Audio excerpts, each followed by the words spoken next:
What's up everybody, it's Sean here back today to give you a review of the Joe Freshgoods and New Balance 1890 in this Let's Get Weird collection. So these are 2 of 3 colorways of the New Balance 1890 that dropped on April 30th in collaboration with Joe Freshgoods. This entire collection is called Let's Get Weird, and it's inspired by the style, the colors, and the vibe of late 90s and early 2000s rap music videos. And of those 3 colorways, one was extremely limited. That one is the Cut the Check colorway. But then there was these 2 colorways which were much more attainable. This one is nicknamed Finger Waves, a call to the hairstyle prevalent in that era, along with this one nicknamed Naughty Things. So these dropped for a price of $200 USD each, or $260 here in Canada. And the official colorway for the Finger Waves colorway is Citrus, Grenadine, and Pirate Black, whereas for the Naughty Things colorway, it's Pirate Black, Heron, and Persian Purple. So these 2 colorways are extremely bold, and that's the whole aesthetic that Joe Freshgoods was going for. When you look at this, it really reminds me of not just the colors, but even the styling that you'd see in media during that era. It's translated so effectively on this 1890s silhouette. And just like the shoes, the box itself is also really out there, really bold, and really unique. So here's a look at it, and the first thing you notice is that there's this oval shaped cutout on the top lid, and this is inspired by that fisheye look that'd be commonly used in rap videos in that era. For example, Missy Elliott's The Rain music video directed by Hype Williams, that kind of personifies the style of these shoes. So diving into the details of the shoes themselves, you'll see how both of these pairs utilize a mesh base and has a bit of a honeycomb shaped look to it. But then the mesh itself is given that unique print and color. So in the case for the purple colorway or Naughty Things, this is a nice blend of purple and bluish tones, whereas on the Finger Waves colorway, it's a complete opposite. It's a much more fiery colorway with hits of black, yellow, and red. Overlaid on top of this, we have these fuse layers, which is done in a very dark purple on the purple colorway and more of a black colorway on the Finger Waves colorway, but they both incorporate teardrop shaped nubs, which are actually reflective. Moving downwards, you can see with the 1890, it has these 4 strips of TPU which extend upwards towards the eyelets. This almost looks like fingers holding the upper of the shoe. And then moving downwards, we have the New Balance N logo. And then above this, covering the eyelets, we have more fuse overlays here as well. Moving downwards, covering the heel of the shoe, we have these patent leather hits, and in the middle we have the New Balance NB logo, and then above this we have another reflective panel incorporating Joe Freshgoods branding in this very stylized fashion. You'll also notice it incorporates 1890 branding on the lateral right foot and JFG branding on the lateral left. As far as the laces go, each pair comes with 2 different lace options. The default lace is a flat black lace, but they also come with tonal colored laces as well if you want to give the shoe a little bit more pop, but for me, I like the look of the black laces. It gives the shoe more of a sleek look, which I prefer. Underneath this, the tongue is also crafted out of mesh, but they also incorporate that same colored look to it, just like the rest of the upper of the shoe. At the very top of the tongue, we have this oval shaped patch which is fused on, and again we have New Balance 1890 and Joe Freshgoods co-branding. The back of the tongue and the interior of the shoe, this is covered in a black colored mesh liner. And then for the insoles, these come with a pretty well padded foam lined insole.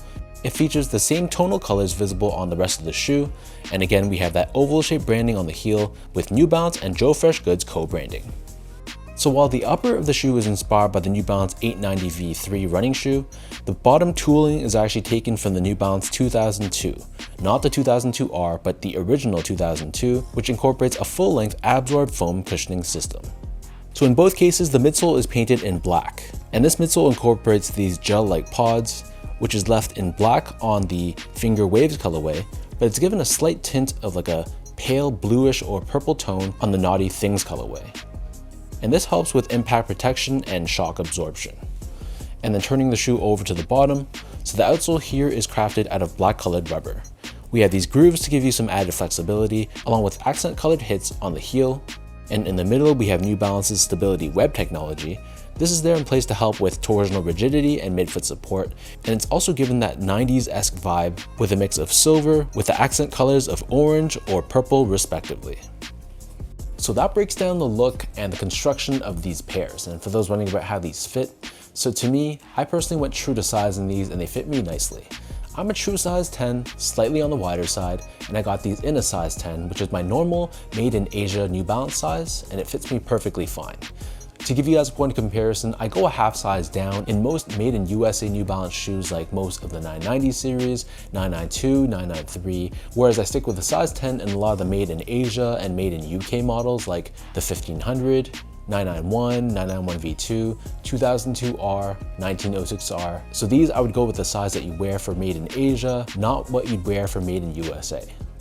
Moving on to the comfort of this model. So overall it's comfortable, but I feel like it's still not as comfortable as even other similar New Balance silhouettes like the 2002R or 1906R. It is comfortable, don't get me wrong, but I just feel like it's a little bit lower to the ground. There's a little bit less cushioning underfoot and it just feels a little flatter. Still, for an everyday casual use shoe, I think they're fine. I don't wear these and feel like they're uncomfortable whatsoever. It's just, my feet can be a little bit spoiled by all the incredibly comfortable models that New Balance pumps out. So that's why I don't really put this at the top of my list, but it's really not that bad. If you're someone that likes more of that lower to the ground feel and you don't like the feeling when your shoes are just too cushioned and you're too high off the ground, then I think you'll appreciate how these feel on feet. Finally, in terms of the overall quality and the craftsmanship, so like your typical made in Asia New Balance shoe, there's really nothing too premium about this model.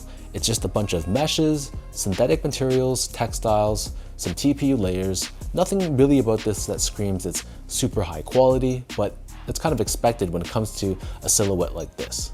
The build quality I thought was honestly fine though. My pair was pretty much free of any glue stains, the panels were symmetrical between my left and right feet, and everything seemed to be pretty well put together, so honestly, no complaints on that end. If you go into buying this knowing what to expect when it comes to the material quality, I really think you'll appreciate how these are in person.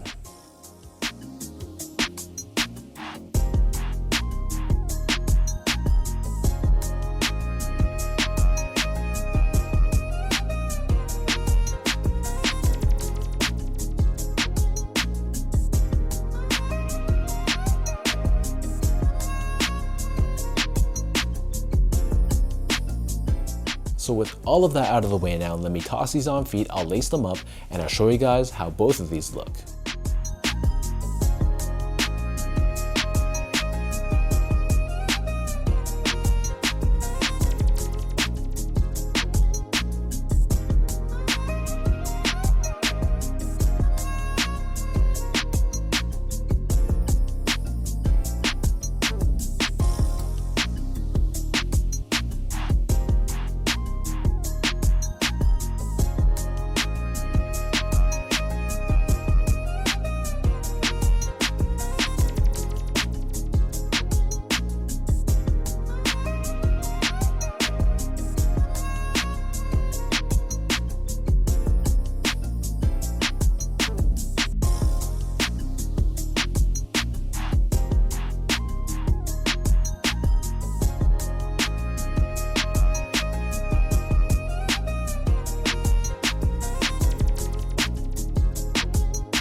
All in all, I think this is a great collaboration between Joe Freshgoods and New Balance. Sometimes with these collaborations, you can really tell when they're really mailing it in.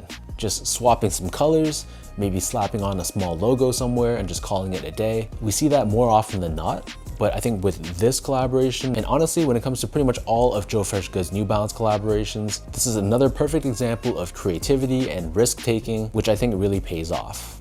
I know some people are comparing this to a certain Nike Air Max shoe, which I can kind of see how there's some resemblance, but when it comes to New Balance, you don't really see colorways like this. And I think how it translates onto the 1890 silhouette, it works really, really well. So let me know in the comment section down below, what do you guys think about this Naughty Things and Finger Waves colorway of the Joe Freshgoods New Balance 1890? What are your overall thoughts on this Let's Get Weird collection? Of the three, how would you rank these ones? And comment below if you also grabbed a pair or pairs for yourself. If you guys enjoyed this video, be sure to like, comment, and subscribe to my channel if you haven't yet. I'll link my socials down below for you guys to check out and follow. And as always, thank you for your continued love and support, and I'll catch everybody in my next review.